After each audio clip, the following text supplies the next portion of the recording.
All participants, please stand by. Your meeting is ready to begin. Please be advised that this conference call is being recorded.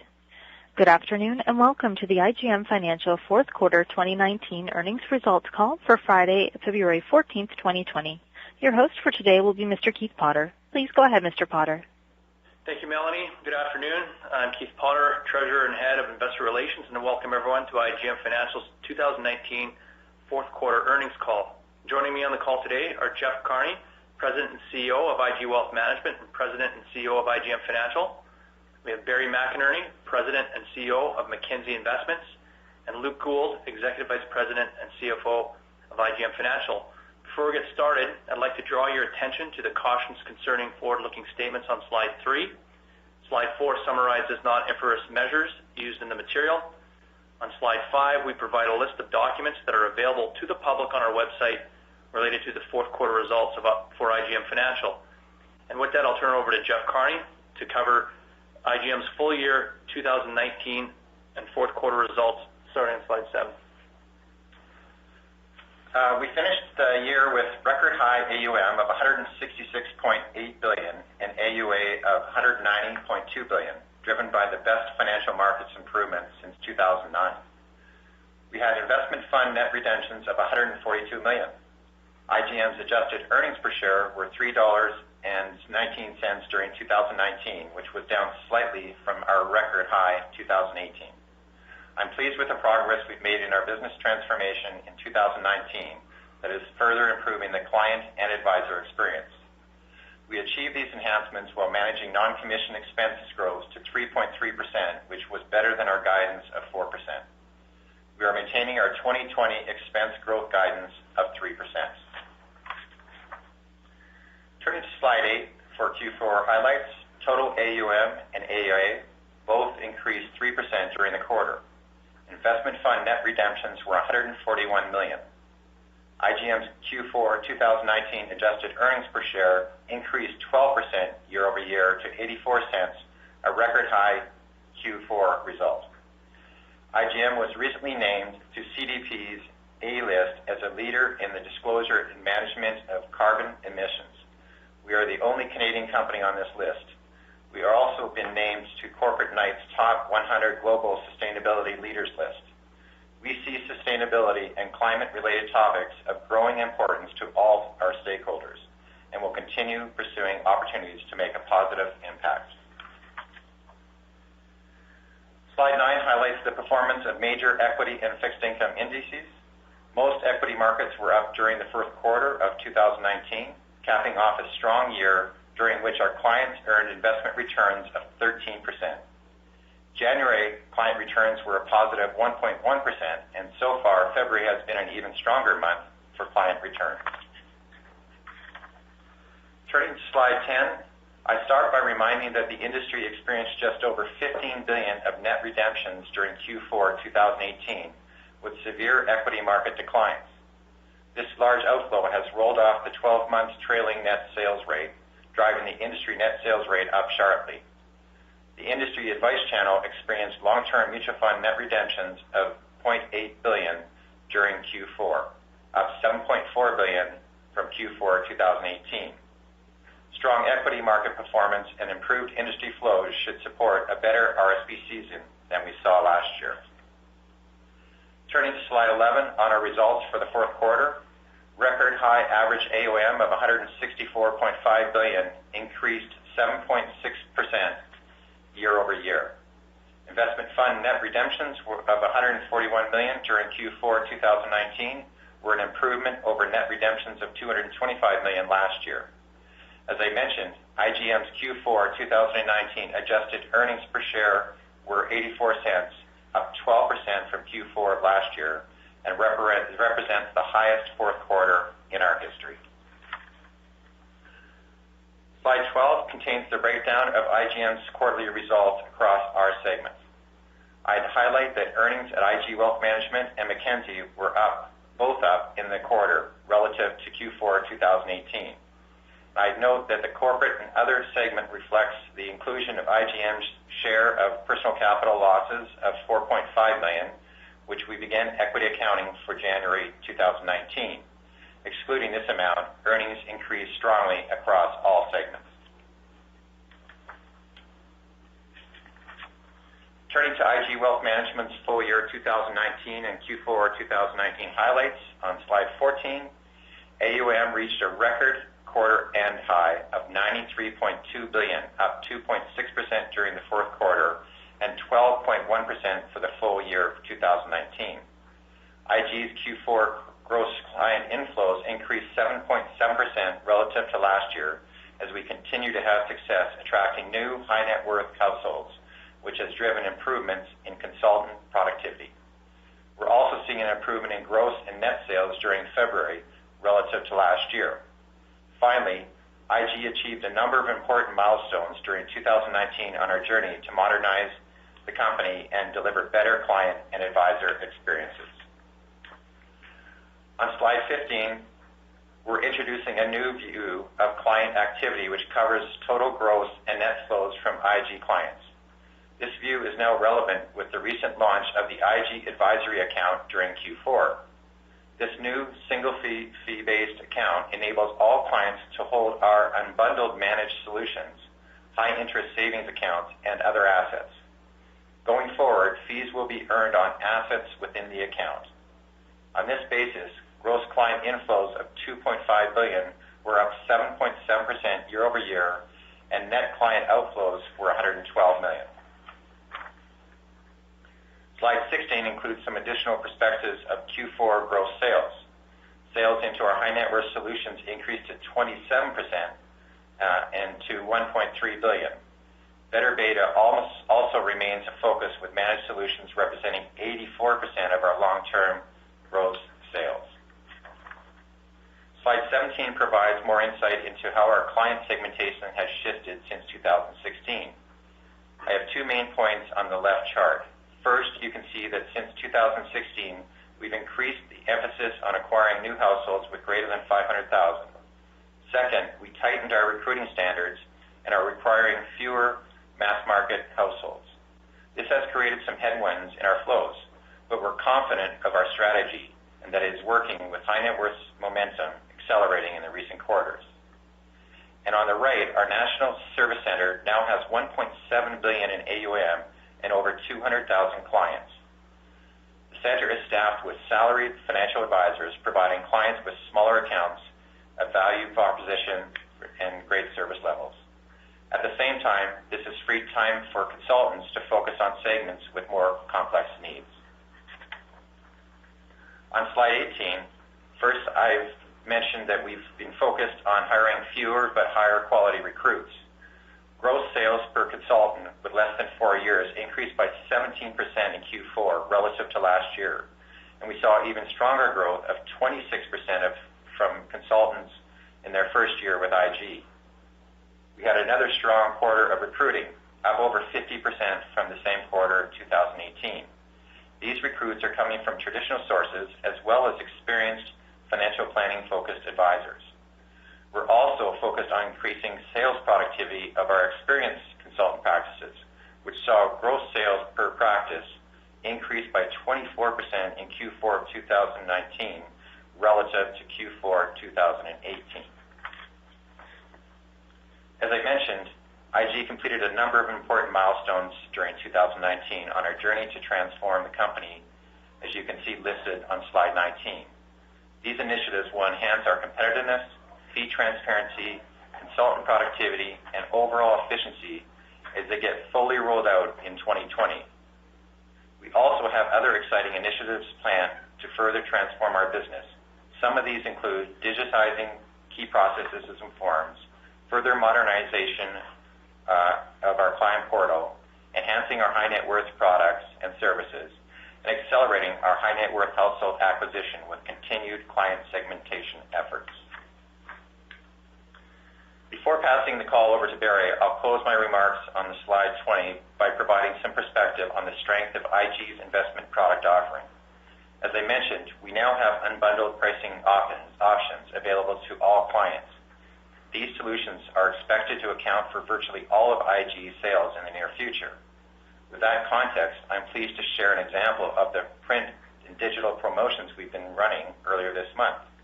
The ads feature the strong performance of our managed solutions, with 9 of 14 of IG Wealth Management portfolios rated 4 or 5 stars by Morningstar for Series U. Over to you, Barry. Thank you, Jeff, and good afternoon, everyone. Turning to slide 22, which shows Mackenzie's full year and fourth quarter highlights for 2019. Mackenzie's investment fund AUM reached $64 billion at the end of last year, a new record high level, and a 15% increase over the course of the year. We saw strong growth in a number of our categories, and two I'd like to highlight here are our ETF platform and our alternatives products. Since launching our ETF business in April 2016, just under 4 years ago, we've experienced rapid growth to $4.7 billion. Mackenzie has built the 6th largest ETF platform in Canada through a successful organic strategy. We've also continued to be a leader in the alternatives products category, which reached $1.3 billion in December.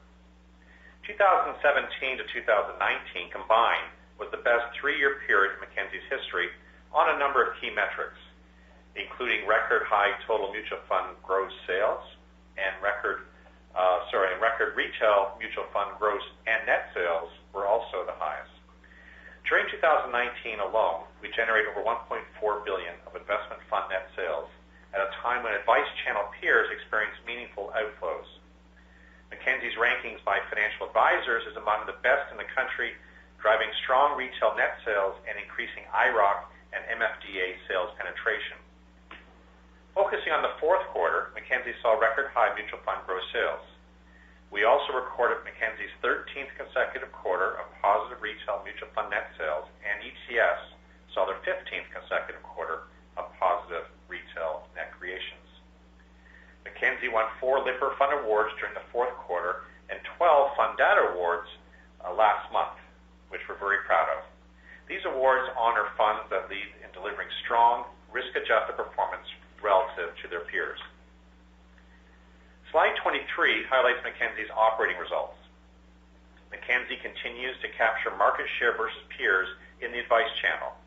Our long-term investment funds, which includes both ETFs and long-term mutual funds, had a net sales rate of 2.4% during the 12-month ending December 31st, 2019. Record high Q4 adjusted mutual fund gross sales of $2.5 billion increased 5.6% year over year. Total investment fund net sales were $301 million during Q4, and last week we announced January's net sales of $338 million. Mackenzie experienced net redemptions of $86 million in the institutional, supervisory, and other category, and I spoke on our last call about our strong institutional pipeline, and I'm happy to report that our team continued to add new wins during the fourth quarter. As of the end of last year, we had over $1 billion of unfunded institutional and strategic alliance net inflows that are expected to fund over the next 3 to 9 months. $200 million of this funded in January and is included in the mutual fund sales reported in our January press release. Our retail results are highlighted on slide 24. Mackenzie's retail sales captured 6.5% of advice channel long-term mutual fund gross sales during the fourth quarter and 7% for the full year. And as I mentioned earlier, mutual funds and ETFs are consistently attracting positive retail net flows quarter after quarter. And we've seen our strong retail net flows momentum continue into January and February. Turning to slide 25, net flows into ETFs continue to be strong during the fourth quarter. I mentioned earlier that Mackenzie's ETF AUM was $4.7 billion at the end of 2019. During January, we exceeded $5 billion in assets, and we're nearing $6 billion halfway through February. Our ETF assets continue to be diversified across client type and investment strategy, with retail making up approximately 45% of Mackenzie's ETF AUM. On slide 26, you will see that Mackenzie's investment performance remains strong. At the end of the quarter, more than 50% of Mackenzie's mutual fund assets were above median in the 3, 5, and 10-year periods, and 47% of Mackenzie's AUM is in 4 or 5-star rated funds. And finally, turning to slide 27 to look at investment performance and net sales across our investment boutiques, value-oriented strategies remain out of favor, and the source of our retail net sales results are consistent.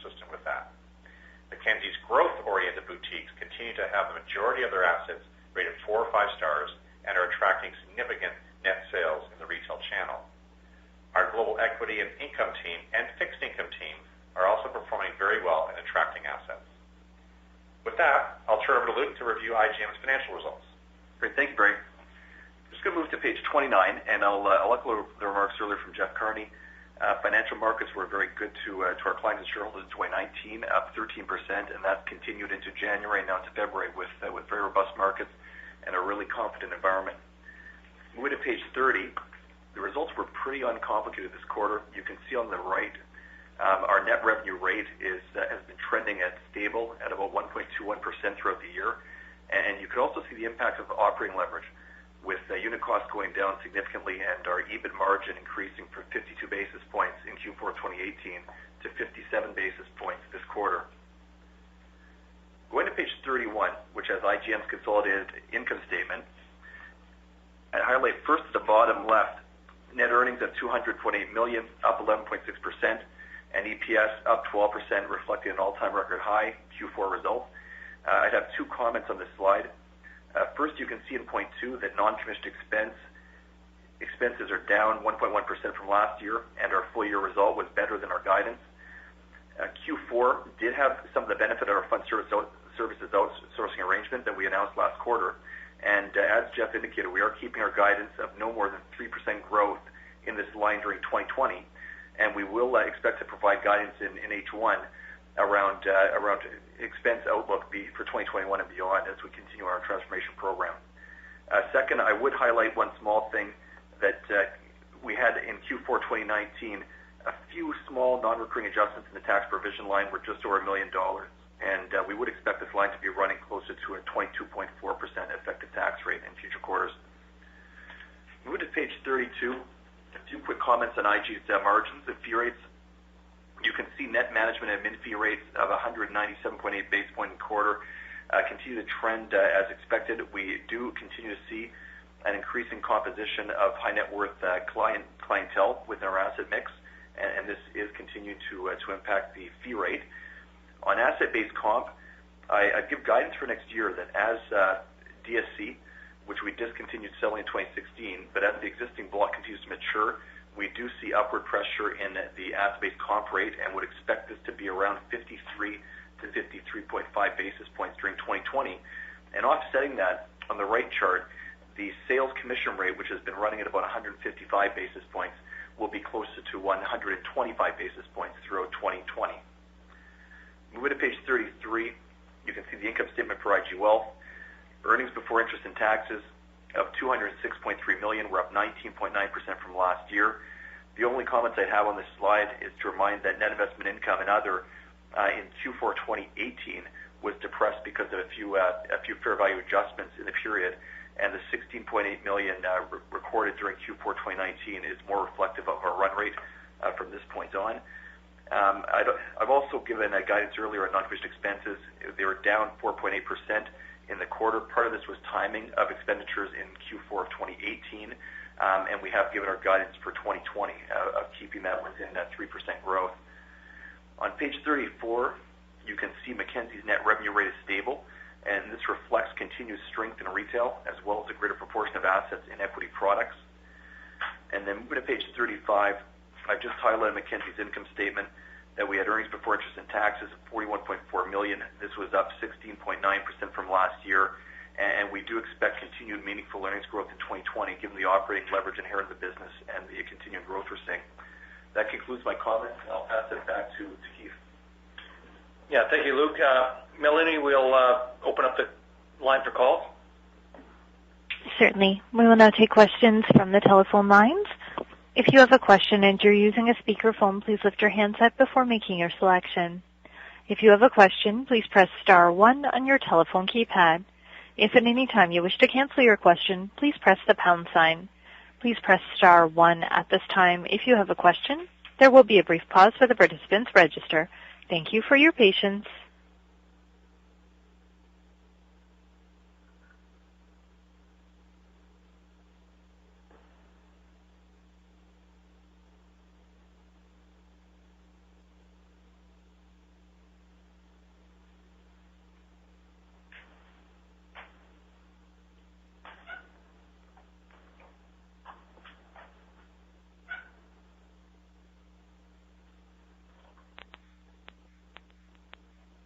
Melanie, is the line open?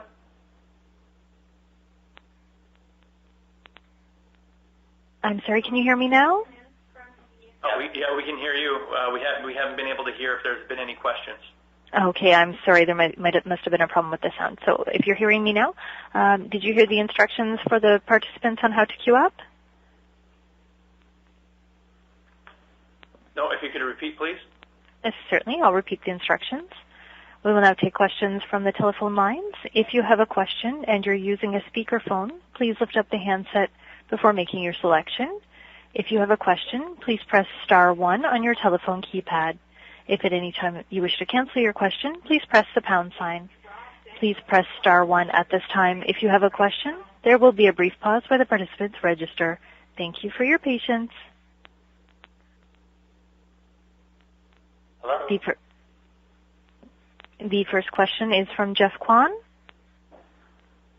Hi, good afternoon.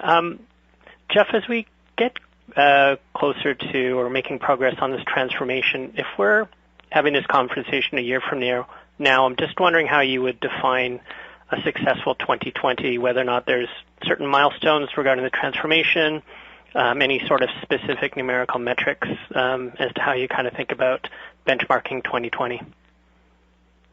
Yeah, I mean, we're excited about our momentum and the quality of the work we've done and the investment that we've made into our value proposition, obviously with the Salesforce implementation, which is going really well, which is going to scale our consultants, and we'll have modern technology to be able to have better conversations with our clients and be on top of all of our information.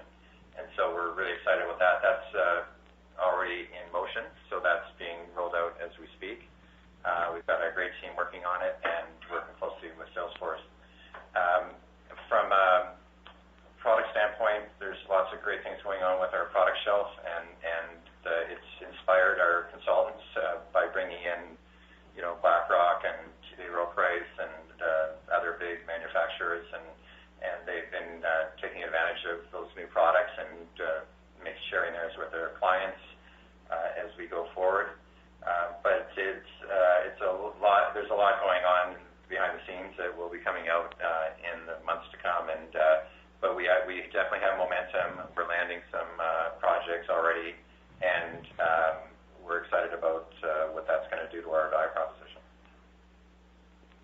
Okay, and then just on the retail side at IG Wealth, do you feel comfortable that at some point in 2020 you'll be able to consistently get back into the positive flows?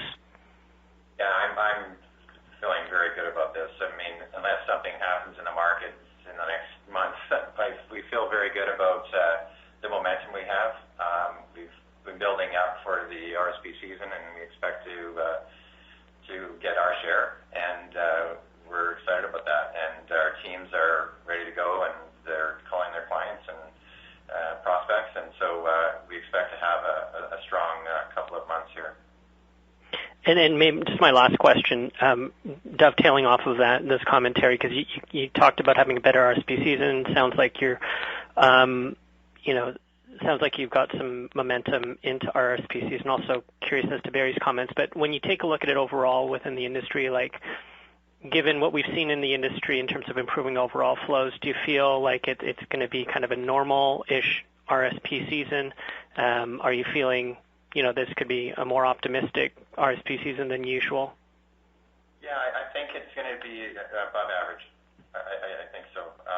Because we've had a tough year, and then we sort of, had some balancing, and then now it's starting to get better again, and the markets are giving people confidence, and hopefully we'll have a long path of the markets behaving this way so that we can get through it. But we're optimistic. We think that there's a lot of opportunities for us to dislocate relationships with other providers, and we're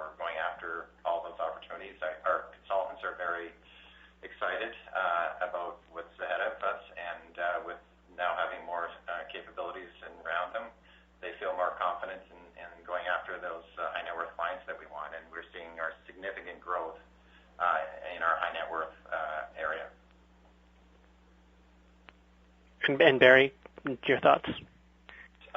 Same sentiments. As we all know, when we came into the RSP season 2019 from the market downturn of Q4 2018, it was the investor sentiment was, and confidence was not there, and what was there was focused quite a bit on fixed income flows. So this time around, and if we're a barometer reading McKinsey, you probably noticed our Q4 in 2019 was quite strong.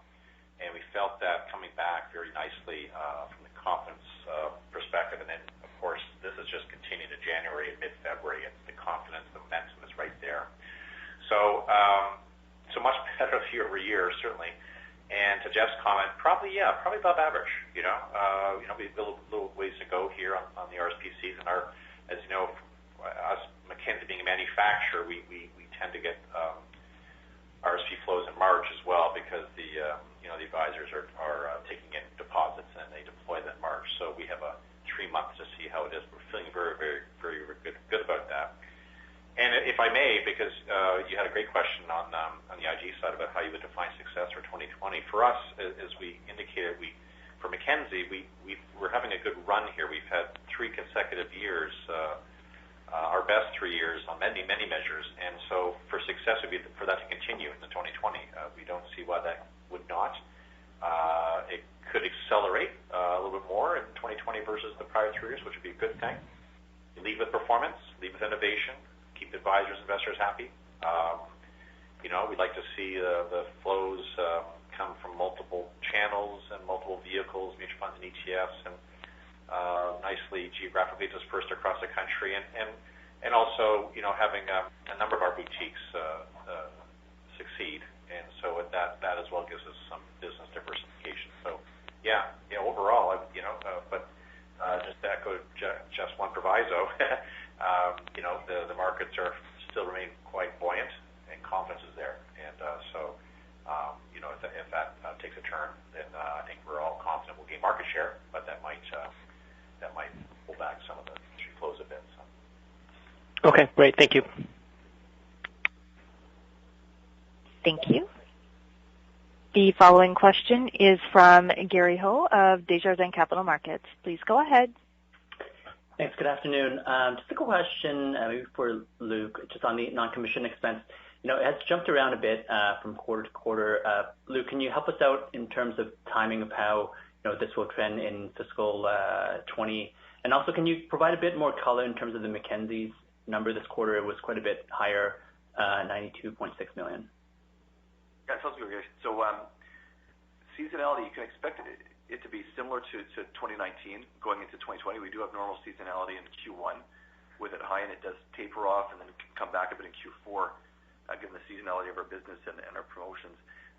Mackenzie did have some severance in the fourth quarter, and so that's something that was in the results. That said, we gave guidance for the full year, and we're on to overall. And so as far as Mackenzie into 2020, we're expecting 3% growth or better, and the seasonality should be in line with the history. And can you quantify that one-time severance? Yeah, it's approximately $3 million. Great, perfect. And then just related to this, just looking up maybe beyond 2020 and into 21, is kind of 3% growth how we should think about this line item looking up? I'd say right now, Grace, 3% or better is what we've put out there for 2020, and we're going to meet that. In the first half of 2020, we are expecting to give further guidance for 2021 and beyond. And we are working through our transformation program. We have a number of exciting opportunities we're working on to improve client and advisor experience, but also to run our business more effectively. So we'll have greater transparency to provide to all of our stakeholders later on this year. But we do expect before June to come out with that announcement of guidance for 2021 and beyond. Got it. Okay, and then next question, going to the IG consultant count. It was down again 3% versus Q3. I thought the tone from the last call was that it was going to stabilize a level off. Just want to hear kind of what the plans are looking out. I did see offsetting this, the consultant productivity, this did improve year over year. Yeah, it's Jeff. We're excited. We've got, historically, we've been an organic organization where we brought in, people from other firms or professions that came into our organization, and that's great. But now we also are recruiting experienced consultants, and so we're seeing a lot of take up on that. They like the culture of what we have, and they're really excited about being a part of IG Wealth, and so that's a new opportunity for us. And the talent that's coming in is generally from the banks, but other competitors as well. And so I think you'll see that continue to go. And I said in a call before that we wanted to get to 2,000 teams, and that's still our goal. And we'll be working on that as we go forward. So, but it'll take time to obviously to get there. I didn't say I'd get it in the first year, but it'll be done over time. But we still want to hold the standards that we've done for new people coming in through their career path versus the opportunity to have them come from the industry. So I think you'll see a lot of good things coming out of that, and it'll elevate our value proposition as well. And Gary, maybe I'd add too, just as expectations.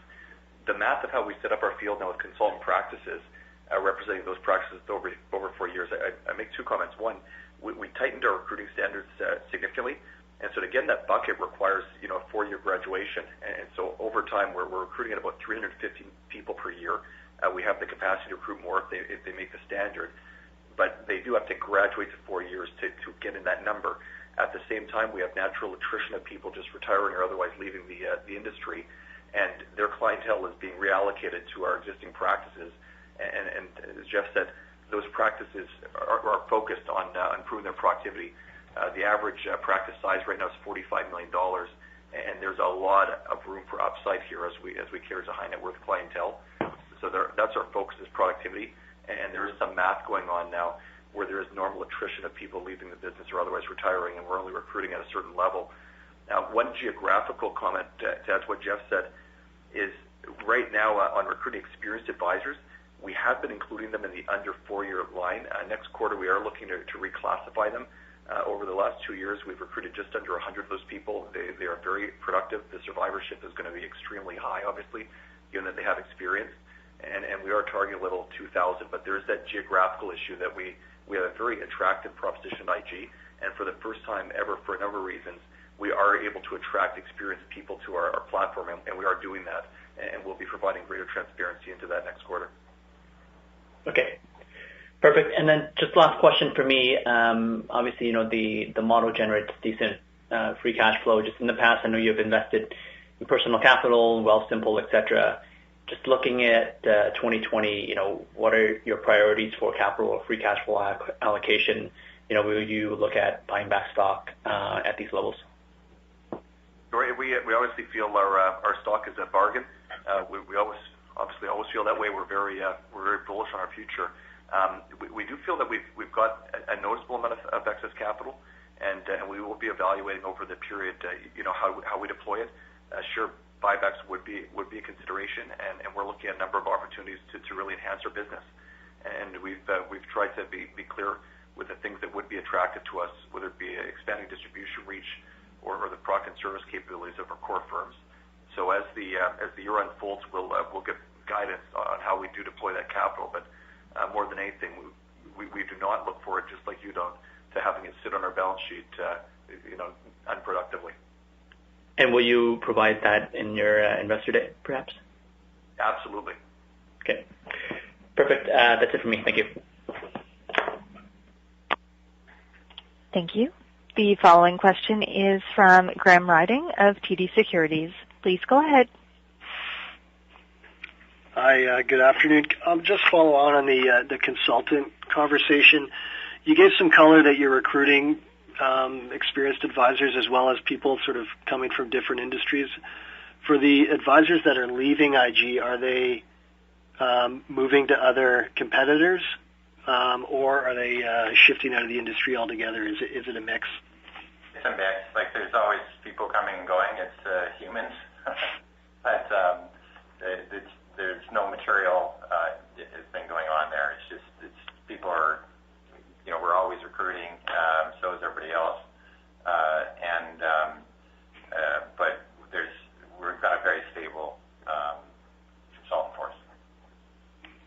Okay, got it. And then at IG, just on the sales trend, it sounds like the improvement that you're seeing on the high net worth side is not enough right now to offset the lower sales from the more mass market households. Is that the dynamic? And I guess why is it offsetting more so that you're not in the net sales positive level? It's just the math of turning over the smaller accounts into larger accounts, and that's playing out as we go. So it takes a little bit of time. So it was a drag because we used to go after smaller accounts, and now we're not doing that anymore. So that's just rolling through, and that'll go away, and then our net flows will go up.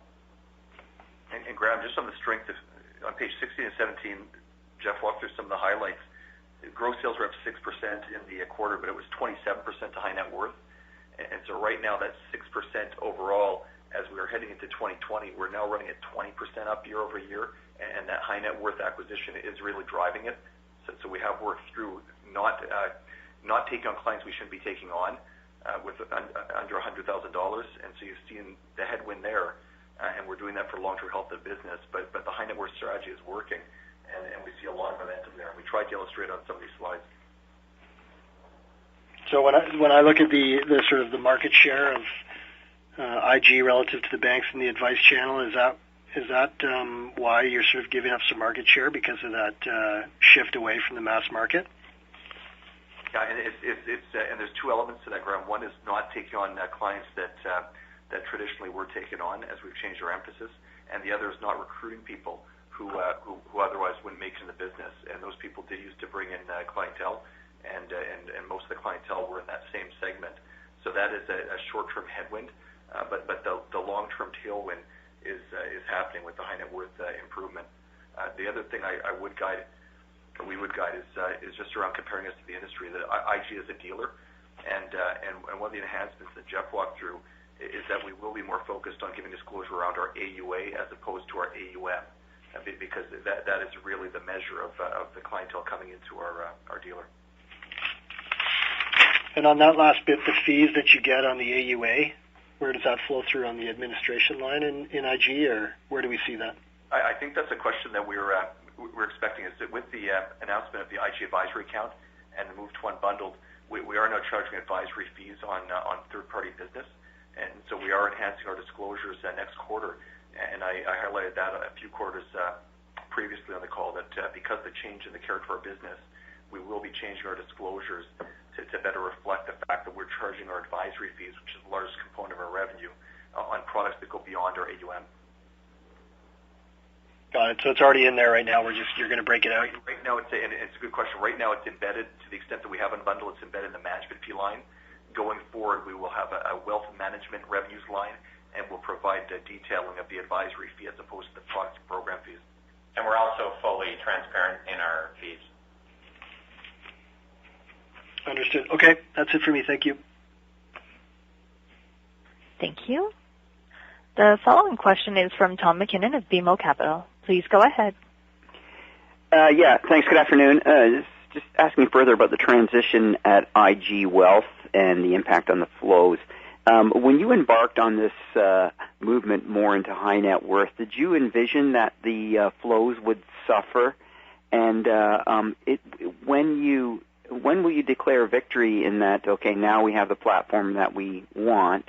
And would there be a lag impact you would see on flows like after that? Like how long before this transition in terms of your business and then this transition in terms of flows would be expected? It's happening right now.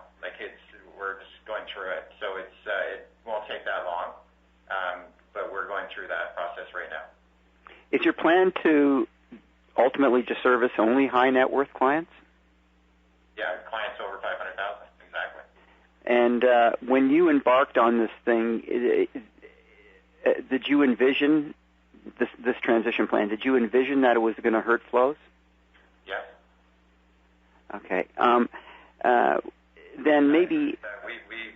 I tried to say this on the calls many times, but we're competing against 500 and up. Like, that's where we're taking the model. That's why we're investing in all this technology and Salesforce and everything else is, we believe by having every one of our consultants have to have CFP so that they can unlock the full potential of every one of our clients.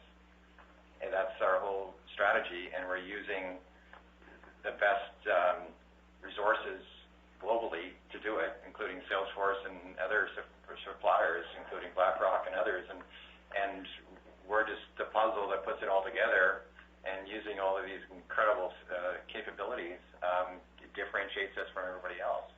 And then our consultants are going to become much more productive as a result of that, and they'll be using the skills that they actually have that they were using for clients who were $100,000. Now they're doing it with millions and $5 million and $10 million clients, because that's what their expertise is. And we think we can be the very best at that. And it's why I love this company from the day I came here, is that we're grounded in all the knowledge you need to unlock the full potential of every client. And we want to make sure, and I use this word, but we want to make sure there's no leakage in their savings. So we want to be able to unlock every possible capability of how they can save for their families and what they're trying to achieve, or their charities, or whatever else it is. And it's by making sure that you monetize the full potential of that client. And everybody wins, obviously, because if we do that, the client wins, which is the most important thing, and their families. The consultant certainly wins because they're monetizing the full potential, so then they can be able to do that, and that'll drive their compensation. And obviously, the firm wins huge because we've already got a lot of clients on the books, and we're bringing in more clients now than we have historically in two ways. One through with taking consultants away from other firms, but also our ongoing organic growth of our consultants. And when we get to that 2,000 teams and they're all productive and they're delivering that value proposition, I don't know how anyone beats us. Well, hey, appreciate the color and the passion there. Luke, I think you mentioned something on slide 31 about tax guide. Should we just expect the same kind of tax rate, or did I hear you mention something different? Yeah, right now the effective tax rate was a little bit elevated this quarter because of some one-time items. So I just want to give that guidance that we're running closer to 22.4% in effective tax rate. So I want to make sure people are clear on that. And obviously, there's a few things that cause it to bounce around, including the proportionate share of equity accounted for investments. But I just want to give that guidance because it was a bit higher in the quarter. And so what is the guide for the tax rate then? 22.3, 22.4%. Yeah, okay. Yeah. And then, great. And then the last question is, we saw your majority shareholder restructure, and, they're working towards more of a financial services focus now, at least somewhat of a change in strategy or a more focused strategy, looking at building out their alternative asset platforms as well. Is there any way that you guys see IGM fitting into that mix going forward, or is it just sort of just business as usual for IGM, given the restructuring of your parent? Is the question on the simplification of their org structure, which we thought? Well, not necessarily simple, but then the more focus on financial services. Is there any kind of way of as they focus on alternative funds? Is there any way that you guys benefit as a downstream company from that? Obviously, we have ongoing conversations with all the power group companies and all the leaders, and share what's going on. And if there's ways to partner with any of them, we're going to definitely have that opportunity. I know that there's some work being done on that, and there's certainly more demand for alternatives and sort of liquid alternatives, which Mackenzie's already done a great job at. But we want to be in that space too, and we want to be able to offer that to our consultants within IG IG Wealth because the clients will demand it, and we want to make sure we have it. And Barry's got a great experience in that space and knows a lot about it. So we'll definitely be a big player in that space. But there hasn't been any specific discussions in terms of their revised strategy now with you guys at all, has there? For us, it's really as IG Wealth, where we can hire anyone, right? So we can go and look and find places to go. But we've already got liquid alts. I'm sure Barry's looking at that space as well. And again, he's got a lot of experience in that space. So we'll see how that plays out over time. But it's obviously there's more demand for it. You can see the clients are asking for it, and we want to be a big part of it. Great. Okay. If I could add to Jeff's comments, just independent of that, as he mentioned, the alternative space is obviously very large and growing very fast globally, and we've been trying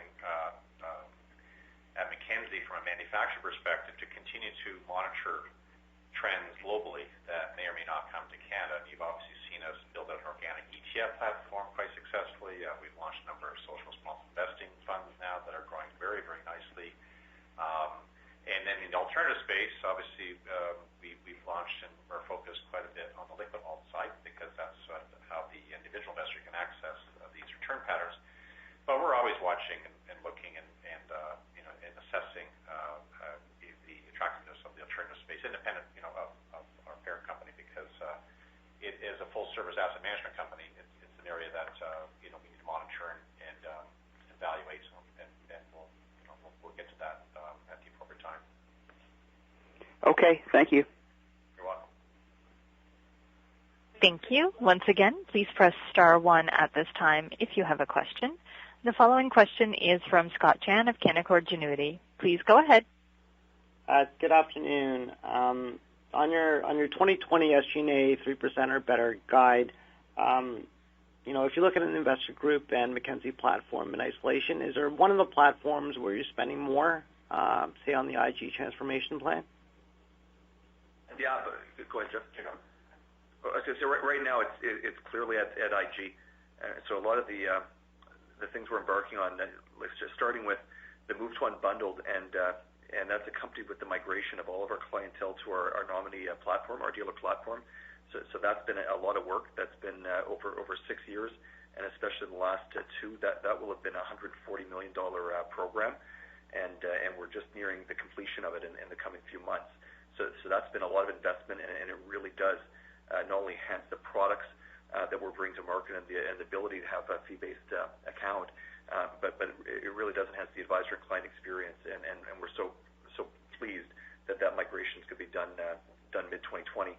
On top of that, the advisor portal with Salesforce was another big investment for the IG network to really accelerate their relationship with the clients, and another big investment beyond the brand relaunch and enhanced marketing was the financial well-being score and all the work around helping to quantify on a 100-point scale, how optimized our clientele's financial well-being is, and we believe that's industry leading. So those have been some of the key things that we've been working at IG specifically, and then on top of that is all the transformation work around IGM's operations, and we've planted a number of flags over the last few quarters, and giving you updates on that, and there is more in the works, as Mike Dibden and all of us are working on bringing that 5-year transformation program to life and really realizing all those opportunities to outsource or automate and really drive efficiency. Right. And Barry, go ahead. Go ahead. So, I'll add Mackenzie's perspective. Sure. So we're Mackenzie, we're feeling good about our ongoing investments we're making in the business to remain relevant and ahead of the curve. You've probably seen us launch the new products because it's all about innovation and attracting scale. And so we've been launching 2-3 years now, again, ETFs and SRI and liquid alternatives. We announced late last year the formation of a dedicated alternatives team under Michael Schnittman. We announced also a dedicated SRI team under Faith Seguier. A lot of work we're doing with our Chinese partners with CM distribution, retail distribution, and our institutional institution.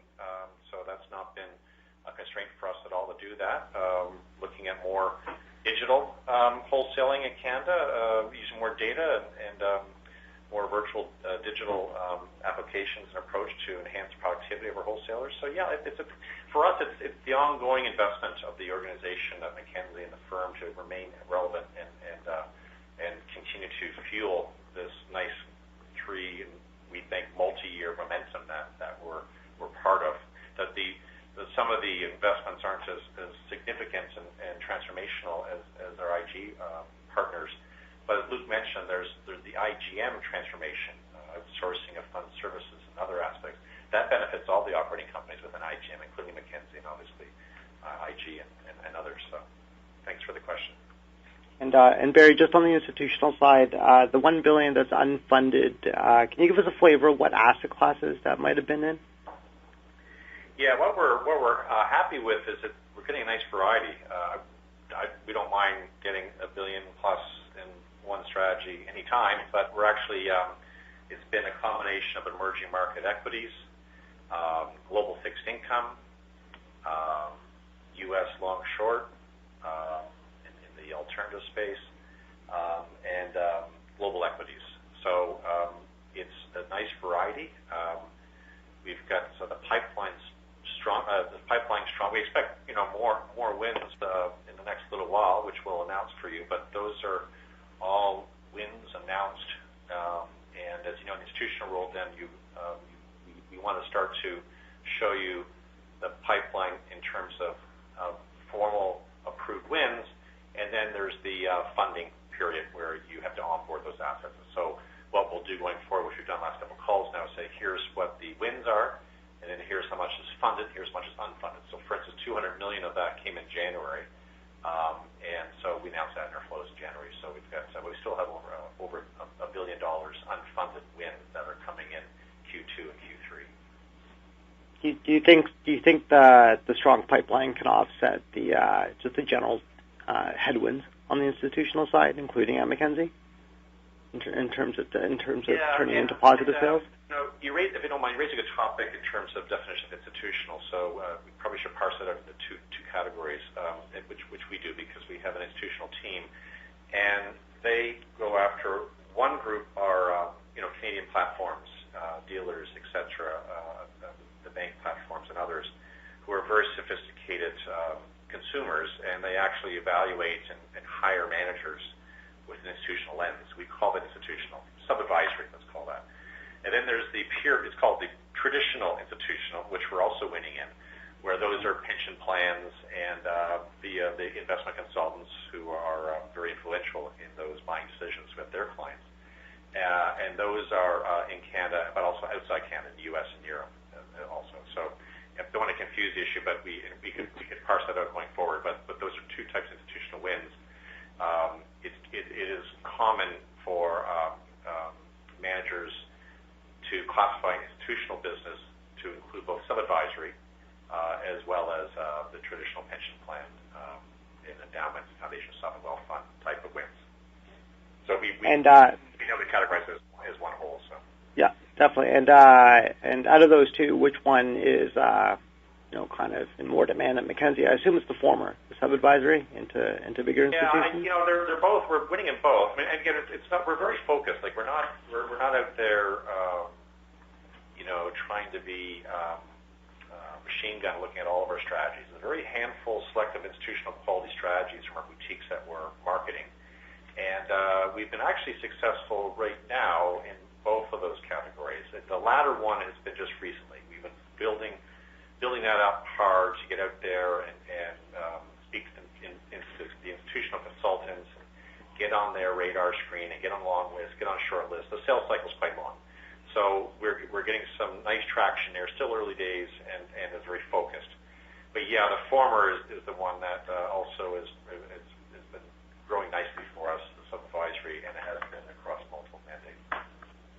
And just last question for Jeff. In your opening remarks, you talked about we've seen the best equity markets in 2019 since the credit crisis, but yet your EPS was $3.19 and the prior year was $3.29. So how do we kind of think of growth during this transition at IGM? Earnings growth. Earnings or growth? Earnings growth. Oh yeah, well we're all here for that. So yeah, we're excited about our value propositions, as I said. It's we got to print. Like at the end of the day, you'll have to see how we do. But I can't give you forward-looking results here, so I'm not going to go there. But we've put a lot over the last 3 or 4 years into IG Wealth to make it as the leader in the industry, and the value proposition is we've told you about the clients that we're going after, and we're getting traction, and our consultants are getting more confidence, and so the momentum is building, and so you'll judge us every quarter, and we'll see how we do, but we believe that we're going to have a long run here because of the value proposition, but also because of the quality of our teams and the consultants that we have. Okay, thanks. There's a lot of operating leverage here, and I would highlight with the 2019 remark. Average assets were only up 3%, a result of the timing of equity markets coming down in Q4 2018 and then coming back up. So right. There's a lot of lift going into 2020, and with the fixed cost base, there is just a ton of operating leverage in the business, and we're here for double-digit earnings growth, and that's what we hold ourselves accountable to. Okay, got it. Have a nice weekend. Long weekend. Thank you. Thank you. The following question is from Graham Ryding of TD Securities. Please go ahead. Hi, I'll try to be brief. 2 follow-up questions. Just, Luke, you throw out some numbers. Just want to make sure I heard them correctly. Asset-based rate is going up from 52 to 53 to 53.5 basis points. Is that right? Yeah, that's right. And then the other one you said, I think, was the sales-based commission rate was dropping down. Yeah, that's right. So we're still going through that. So we discontinued DSC in 2016. So we still have some legacy DSC on the books. As the DSC continues to mature, asset-based comp goes up at that time, and so that's going to continue to go up. But at the same time, sales-based compensation is coming down, and so that'll be about 125 basis points next year. And you have the right numbers for the asset-based guidance we gave. And that compares to that sales-based rate. Yeah, it's about 156 this year. So it'd be closer to 125. Yeah. Okay. And then my last question is: do you guys provide any numbers, or have you talked to about sort of the number of households that your consultants are servicing that are greater than 500,000 relative to the number of households that are less than 100,000, and sort of how that's evolving? The best disclosure we have is we've obviously provided rich disclosure on the component of our sales that are high net worth solutions versus not. And we have given the share of our assets that also relates to those different client segments. And that's the level at which we'll continue to do that. The other thing we've done in our investor materials is to actually show our market share in each of those segments. And so in the what we call the mass affluent, being 100,000 to $1 million, our share is 5% of all Canadian savings. Where in the what we call high net worth, as opposed to ultra high net worth, the $1 million to $10 million category, our share of Canadian savings is 2%, and that's where we're focused. We know that our financial planning is most suited to those with complicated needs, and as Jeff said, we believe we're the best at it, and so that's where we're focused is building our share in those categories, and we will help to furnish you with transparency into where our flows are coming from and growing. And right now, as you've seen, we have really moved our practices not to emphasize households with under $100,000 unless they have the character that they are going to grow into a client with more complicated needs. So you see that headwind, which is a near-term phenomena, and we're so pleased with the success we're seeing and actually seeing that amplification of acquisition of high net worth clientele, because that's what our strategy is about. And okay. So I said another way. We're now at 58% of our sale activity going to high net worth solutions, and we're also over 50% of our assets being with high net worth clientele, and that's going to be the continuation of the trend. Okay, that helps. Thank you. Thank you. There are no further questions registered at this time. I'd like to turn the meeting back over to Mr. Potter. Thank you, Melanie, and thanks for those joining the call today. Wish everyone a good weekend, and with that, I'll close the call. Thank you. The conference has now ended. Please disconnect your lines at this time. We thank you for your participation.